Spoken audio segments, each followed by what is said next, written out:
back to the channel. I'm Jonathan with Project Northeast, and welcome to the van build series. In this series, I'm going to take you on a journey, or our journey, of building out our custom family mountain bike adventure van from start to finish.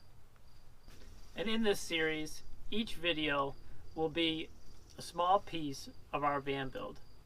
And it'll show you not just the how-to, but how we did our van build.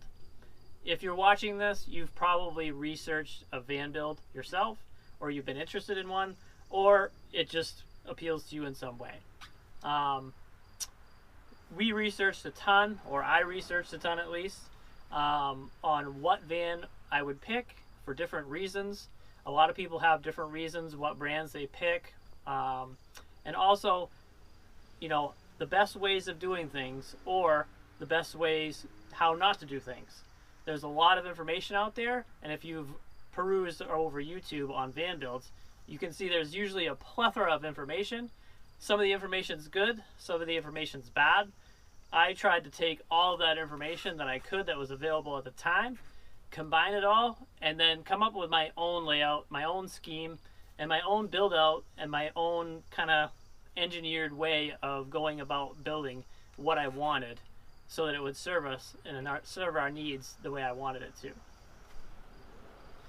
So I'm basically going to use this video as an introduction to our van build series and just go over the what, the where, the why, and the how of our van build. So first up on that list is the what. What did we buy? After a lot of research, I ended up custom ordering a Ford Transit van. I ordered a 2020 all-wheel drive Ford Transit crew version van. It's a 148-inch wheelbase, the regular length in that wheelbase length, and a medium roof. The crew version comes stock from the factory with a second row factory installed seat. What that allowed us to do is basically just have peace of mind on the safety of our kids in the back seat. So we didn't have to go through a DO2 approved installer to install a second row seat in a regular cargo van. And also it gave us peace of mind because it's got factory installed side curtain airbags on either side. And if you've ever done any research on vans, you'll know that a lot of them don't come in four-wheel drive. The Mercedes comes in two-wheel drive or four-wheel drive, but it's very expensive. The Dodge ProMaster comes in two-wheel drive, which is front-wheel drive. And then up until 2020, the Ford Transit only came in two-wheel drive as well. But for 2020, they released an all-wheel drive version, which really got me interested and is now my daily driver to and from work, and I enjoy it a lot. When custom ordering from Ford, there was literally 66 different options between van lengths, wheelbases, and heights, and combinations thereof that you could have. So it was a very involved process, but in the end, I think we got it right. And I think we got exactly what we wanted in our van. Next up on the list is where. I ended up just custom ordering it from Grapponi Ford in Bow, New Hampshire. It was a local Ford dealer. And if you've researched vans, or you know, technically these are commercial vehicles, and you've gone to some dealers, some of them may have just laughed you out of the showroom after you said what you wanted to do with them. At a couple instances like that, I won't say where that was, but a couple dealers I went to kind of laughed me right out, and they said, yeah, we'll get back to you, and nothing. But where I went, I was very impressed. It was professional. It was a streamlined process. It was a little difficult through COVID, being able to communicate and buying and custom ordering a new vehicle, but we got it done regardless. Next up on the list is the why. Why did we even want to buy a van and build one out? So this brings up a touchy subject of 2020. So we were all going through a global pandemic. Nobody wants to bring it up. I don't want to bring it up. But it was one of the deciding factors of what made me order the van. It wasn't the deciding factor, but it was a deciding factor. And it was just seeing how life can change in an instant and how you can't get it back. And one of those biggest things that I missed was my freedom. the freedom to go about, go to place. And even before COVID, it was a factor in my mind of being able to just go wherever, have my gear ready to go in the back of a vehicle, and just be able to travel and have that freedom to be able to go and recreate where we wanted, when we wanted.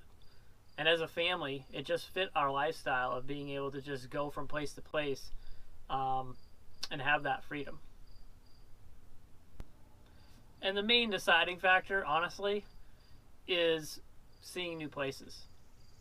Who doesn't want to go see and ride new mountain bike trails? I mean, it's just, as a mountain biker, whenever you hear a new trail, or there's a new trail system, or a new trail here or there, it just sparks something in you that just says, I want to go try it. And that's one of the biggest things for me, is just being able to go to different places. Over the past few years, I've been traveling the country, going out and seeing a buddy in Arizona, traveling through California, going to North Carolina, doing all these zip trips via plane flights, or traveling down with a truck, renting a house or whatever.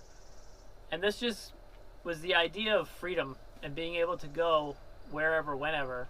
I mean, obviously I'm not going to drive out to Utah, or probably won't drive out to Idaho or any of those places where it's a 40-hour drive.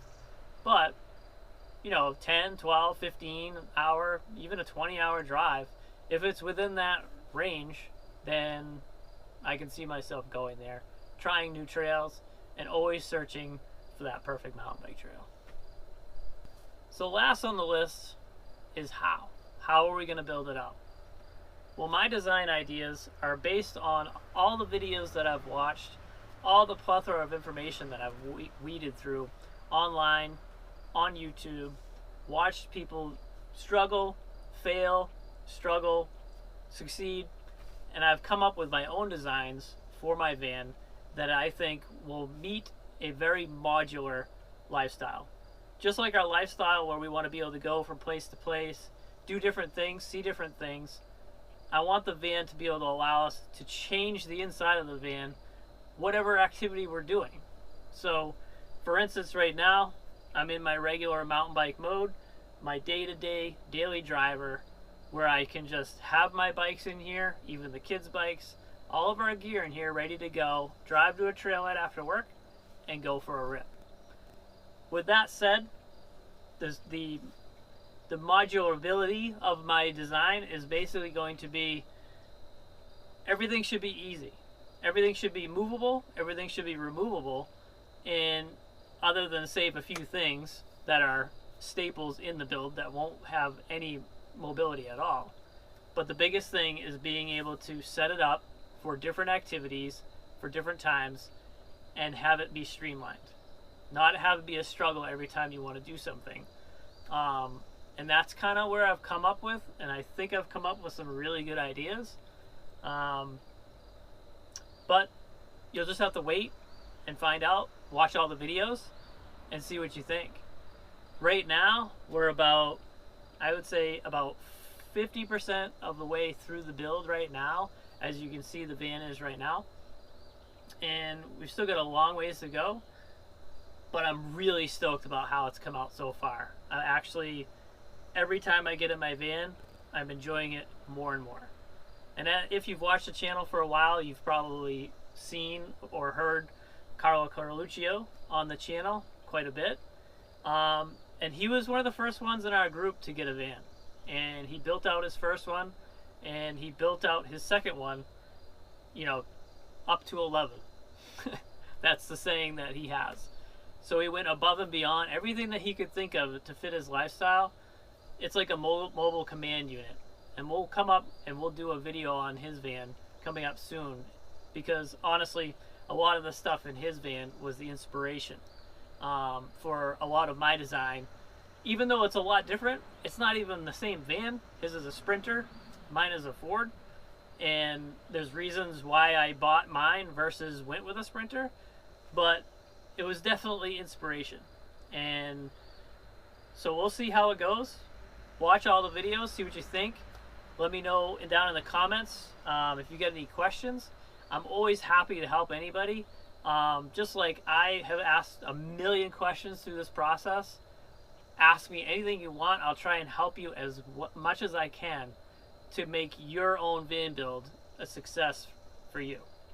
Because ultimately, it's about, the end of the day, making these videos is about inspiring and also showing what I've been able to do, but also help you out so that if you're interested in doing the same, you can succeed as well. So we'll see you out on the trails.